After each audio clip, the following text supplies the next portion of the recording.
Welcome to chemistry myth. আমি উৎপল ঘোষ। আজ হাজির রয়েছে আরও একটি ভিডিও টিউটোরিয়াল নিয়ে। আজকের আলোচনার বিষয় অ্যালকোহল পানিতে দ্রবণীয় কিন্তু ইথারে কেন অদ্রবণীয়। অর্থাৎ অ্যালকোহল পানিতে দ্রবীত হয় কিন্তু ইথারে দ্রবীভূত হয় না। অ্যালকোহল সমূহের কার্যকারী মূলক হচ্ছে ওইস, অর্থাৎ মিথানল, ইথানল, প্রোপানল, বিউটানল সবকিছুর শেষে ওইস থাকে। তার মানে অ্যালকোহলের কার্যকারী মূলক হচ্ছে ও এইস। এই ওইসের অক্সিজেন হচ্ছে উচ্চ তড়িৎ ঋণাত্মক মৌল এবং হাইড্রোজেন হচ্ছে উচ্চ তড়িৎ ধনাত্মক মৌল, এবং অক্সিজেন এবং হাইড্রোজেনের ভিতরে তড়িৎ ঋণাত্মকতার যথেষ্ট পার্থক্য থাকার কারণে এই যে অক্সিজেন এবং হাইড্রোজেনের মধ্যকার যে সমযোজী বন্ধন, সেই বন্ধনের যে ইলেকট্রন, অক্সিজেন তার উচ্চ তড়িৎ ঋণাত্মকতার কারণে সেই বন্ধনকৃত ইলেকট্রনকে সে নিচের দিকে টেনে নেয়।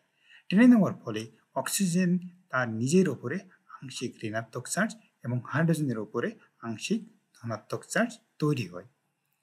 এভাবে আংশিক ধনাত্মক এবং ঋণাত্মক চার্জ তৈরি হওয়ার কারণে অ্যালকোহল পোলারিত হয়ে পড়ে।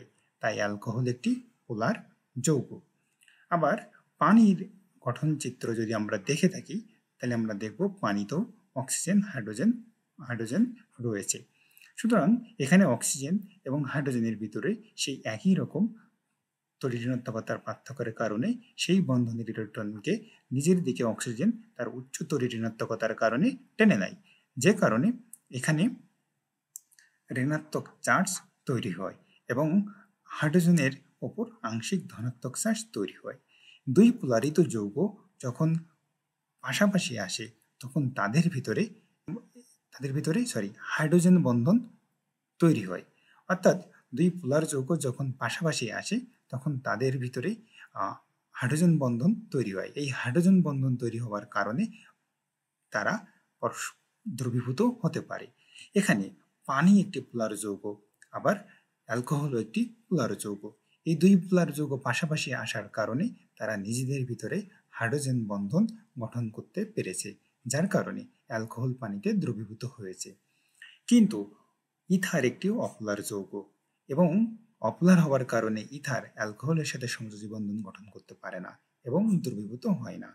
আমরা ইথারের গঠন জানি আর ও আর, অর্থাৎ ডাইমিথাইল ইথার বা ডাইইথাইল ইথার। এখানে যদি দেখি, এখানে অক্সিজেন পরমাণু রয়েছে, কিন্তু অক্সিজেনের উচ্চ তড়িৎ ঋণাত্মকতা থাকার সত্ত্বেও এখানে যে মিথাইল গ্রুপ রয়েছে বা ইথাইল গ্রুপ আছে, তারা ইলেকট্রন দানকারী গ্রুপ, তারা স্বেচ্ছায় আরও অক্সিজেনকে ইলেকট্রন দান করবে। ফলে অক্সিজেনের যে তার যে ইলেকট্রনের প্রতি তার যে চাহিদা রয়েছে, তার যে উচ্চ তড়িৎ ঋণাত্মকতা রয়েছে, সেটা পূরণ হয়ে যায়, যার কারণে এখানে কোনো পোলার হওয়ার কোনো সম্ভাবনা নেই। তাই ইথার একটি অপোলার যৌগ। ইথার অপোলার হওয়ায় অ্যালকোহল ইথারে দ্রবীভূত হয় না। সুতরাং অ্যালকোহল কেন পানিতে দ্রবীভূত হয়? কারণ পানি একটি পোলার যৌগ। দুই পোলার যৌগ পরস্পর হাইড্রোজেন বন্ধন গঠন করতে পারে, সে কারণে অ্যালকোহল পানিতে দ্রবীভূত হয়, কিন্তু ইথারে দ্রবীভূত হতে পারে না, কারণ ইথার একটি অপোলার যৌগ।